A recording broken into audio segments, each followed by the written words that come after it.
Welcome back, everybody. This is Modern Randy. I am Randy, and today we're going over what I think will be the next best deck to take to your standard RCQ that you have coming up. As always, guys, if you like what I'm doing, you like what you're seeing, go ahead and leave a like on the video, subscribe to the channel, and let me know what you're going to be taking to your standard RCQs. What do you think is going to be the best deck overall? Love to hear from you. So, this is what I am talking about. Of course, this is Boros Burn, is what I'm calling it. It is essentially the deck that is probably the most obvious deck to build going into the new standard meta. With foundations just being released, we got things like Bolt Wave, Burst Lightning, Boros Charm, Pyromancer. All these things are coming back into standard now for 5 years, so standard is looking very good if you want to be playing a burn strategy, aggressive style strategy deck. That being said, I'm going to kind of go over what I'm doing with this deck, why I'm picking the cards I'm picking, and what I think is going to be essentially the best deck to take, especially in these first couple weeks going into the RCQ season, where we have kind of like these whole different ideas and things to do. So, starting off with the creatures here, we're keeping it really simple. We're playing 4 Swift Spears, 4 Slickshot Show-Offs, 4 Screaming Nemesis, and then 2 of the Pyromancer. I don't think the Pyromancer is obviously that great as a whole, but the fact that it just deals 2 damage when it comes in is pretty huge. It gives us more burn damage, essentially more of that burst damage that we can get out and get. It's guaranteed damage, essentially, That's kind of the reason why it's in here. And then, of course, Slickshot Show-Off has been a namesake aggressive or red aggressive card since it got printed. Really no surprise on why that card is seeing play or doing well at all. Monster Day Swifter, again, has been a huge card since its inception of being printed forever ago. No craziness there. And Screaming Nemesis is just amazing because it stops the people from getting life gain because they can't ever block it, things like that. And then notably too, if they go to gain life, in response, we can shock our own Screaming Nemesis, deal 2 damage to them with the shock redirect from Screaming Nemesis, and then they don't gain life, and kind of shuts our opponents down from like the pesky life gain problem that this deck will have inevitably. Going on to the 1-drops here, we have 4 shock, no craziness there, 4 burst lightning, which is basically just shock. It does 2 damage at instant speed, but it has a caveat of a kicker. So if you have 4 additional mana, so 5 mana total, 1 red and 4 generic, you can do 4 damage instead of 2, and then Bolt Wave, the newest printing card here from Foundations, deals 3 damage to each opponent. Just, 3 clean damage. It's a bolt to the face. It's going to be good. It's going to be powerful. Happy to have this card in my arsenal. Moving on to the 2-drops here, we have Lightning Helix. So we get to deal 3 life, or deal 3 damage, gain 3 life, help us in the mirror match race, help us in any kind of the aggressive matches.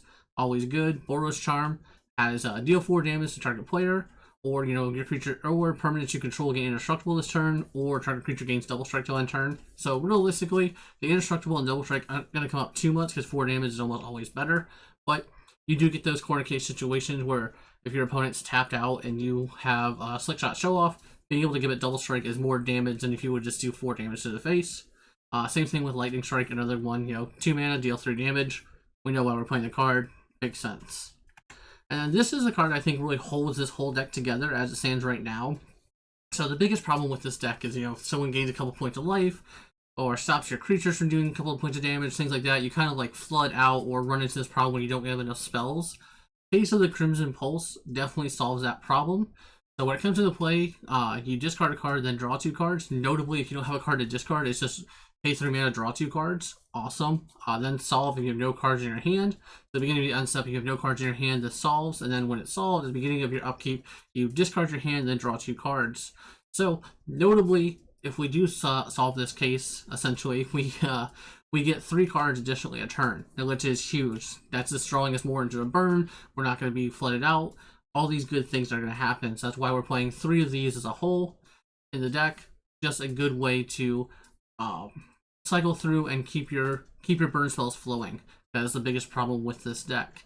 Now the land base is really simple-minded. We are playing 4 Inspire Advantage, 4 Battlefield Forge, 9 Mountains, and 2 Thrall Portals. Mainly just because we don't have any more dual lands that we can play that are good, essentially. So just a way to facilitate, our white mana with the Thrall Portal. We're playing 19 lands as a whole. So that way we don't want to ever flood out. We're trying not to, flood out, have those kind of problems. I think this deck is going to be really well positioned, especially in the first couple of weeks when people are still trying to play with their new toys and figure out what they're building. Not to mention aggro's already been good throughout this entire time, and now we're switching to a burn package instead of a creature package. So now when your opponent has, they're holding up 4 cut downs in their opening hand. Like, that's cool, man. I'm gonna 3 damage, 3 damage, 3 damage, 3 damage. I'm glad you had the cut downs though. Going on to our sideboard. Now, I think these numbers will change. I don't think that my sideboard is the end-all be-all or the best thing you can be doing by any means. I just think this is what is a good sideboard moving forward as it stands. I'm running 4 Vraska's Forge. Card's really good. Hit's really powerful. Not to mention it helps against, you know, our opponents are going to sideboard out a lot of creature removal because it's not super good against us. This is just good on rate. We're playing 1 Restless Bivouac.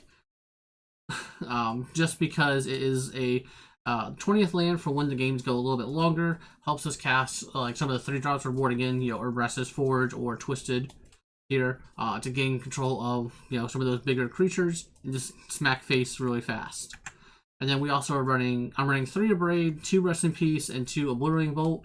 Abrade's there just for any of the incidental artifacts. There's that new artifact creature that just came out, the wall, that gives that player hexproof. I think that could see some play depending on how good Burn is. I kind of want to hedge my bets against that, especially in the early meta where we don't really know what's always seeing play, what's not seeing play. Not to mention it's just a good removal spell by itself. Rest in Peace for any of the graveyard shenanigans. There's a bunch of different graveyard stuff that got printed into this set, so I'm not sure what everyone's going to be doing, as well as the graveyard deck is running around that blue-white Oculus list, and then Obliterating Bolt just to get rid of any pesky creatures that have lifelink, things like that. Bat Guides, I'm sure, are going to see some play, things like that, just where we can get rid of them and exile them, don't have to deal with them.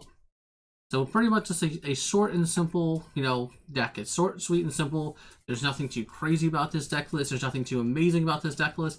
But I think this is where you want to be at in the beginning of the meta, where no one really knows exactly what they're doing, when people are still trying to build their masterpiece decks.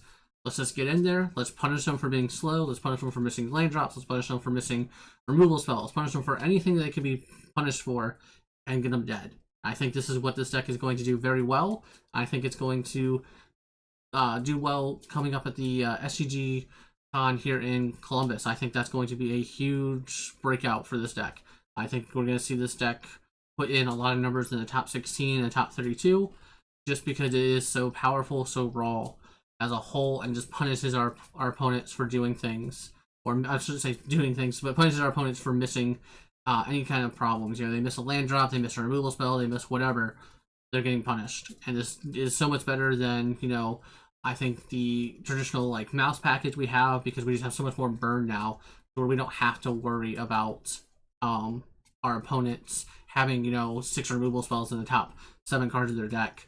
We don't care. We have the burn just to burn them out, even if they have all the removal spells. So let me know what you guys think. Do you think this is going to be a top contender for the RCQ standard season, or is it going to be a dud? Love to hear back from you guys. Leave a comment down below. And as always, if you like what you're seeing, you like what I'm doing, go ahead and leave a like on the video. Subscribe to the channel, and I'll catch you guys next time.